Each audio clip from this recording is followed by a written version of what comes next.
ওদালগুৰিত উদ্ধাৰ বৃহৎ পৰিমাণৰ অবৈধ মাৰণাস্ত্ৰ।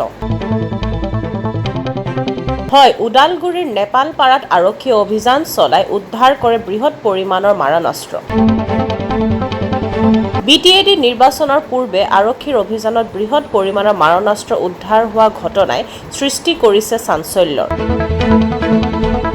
আৰক্ষীয়ে উদ্ধাৰ কৰে এটা AK-56, দুটা 9mm পিষ্টল, দুটা অট'মেটিক পিষ্টল, 9টা মেগাজিন, 121 জাই সজীৱ গুলী, ডিটনেটৰ, 5টা কেপ, দুটা ৱাকি-টকি আৰু এটা চাৰ্জাৰ।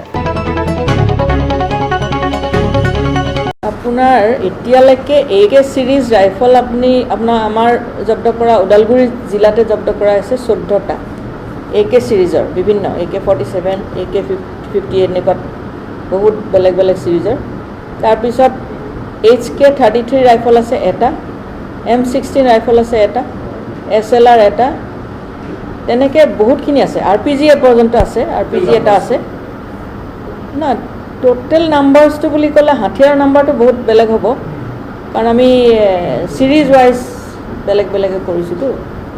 আৰু এমুনেশ্যন আছে, তেনেকৈ বিভিন্ন ধৰণৰ এমুনেশ্যন আছে, ৱাকি-টকি আছে, ডেটনেটৰ আছে, গোটেইখিনি আছে। আগৰ পৰা আমাৰ যোৱাকালি আমাৰ কৰিলোঁ AK-56 ৰাইফল এটা, 9mm পিষ্টল দুটা, Colt 38 ছেমি অট'মেটিক পিষ্টল দুটা, মেগাজিন 9টা, এমুনেশ্যন আছে 121 নাম্বাৰছ, ডেটনেটৰ্ছ আছে 4 numbers, detonator and cap 5 numbers, walkie talkie যিবিলাক হেণ্ডছেট 2 নাম্বাৰছ উইথ চাৰ্জাৰ, আৰু এমটি কেছেছ আছে 12টা।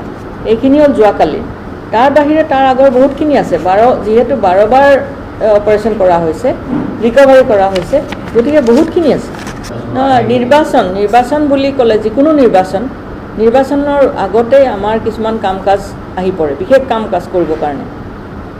এইখিনি আমাৰ ৰেগুলাৰলি কৰিও থাকিব লাগে, কিন্তু নিৰ্বাচনৰ পৰিপ্ৰেক্ষিতত আমাক বিশেষ ধৰণে ওপৰৰ পৰা অৰ্ডাৰ আহে যে নিৰ্বাচন যাতে শান্তিপূৰ্ণভাৱে হৈ যায়, সেইকাৰণে অবৈধ অস্ত্ৰ য'ত পোৱা যায় তেনেকুৱাখিনি আমি জব্দ কৰিব লাগে ইমিডিয়েটলি। অপাৰেশ্যন আৰম্ভ কৰি যিমান পাৰোঁ আমি অবৈধ অস্ত্ৰ জব্দ কৰিব লাগে। প্ৰত্যেক মাহতে আমি ৰিকভাৰী কৰিছোঁ, কিন্তু দেখা গৈছে যে ইয়াৰ পিছত আমি কেছ ৰেজিষ্টাৰ কৰিছোঁ। কেছ ৰেজিষ্টাৰ কৰি ইনভেষ্টিগেশ্যনৰ পিছতহে আমি ক'ব পাৰিম নিশ্চয়কৈ। এইখিনি এটা কথা ঠিক যে এনেকুৱা ছফিষ্টিকেটেড ৱেপনছ অকল উগ্ৰপন্থীৰ লগতে থাকিব, আৰু কোন উগ্ৰপন্থী জড়িত আছে আমি কেছটো প্ৰপাৰলি শেষ নোহোৱালৈকে আমি এইটো কথাটো ক'ব নোৱাৰোঁ। ঘটনা সংক্ৰান্তত আৰক্ষীয়ে অব্যাহত ৰাখিছে তদন্ত। প্ৰিয়ংকা ৰায় ৰিপৰ্ট, টাইম নিউজ।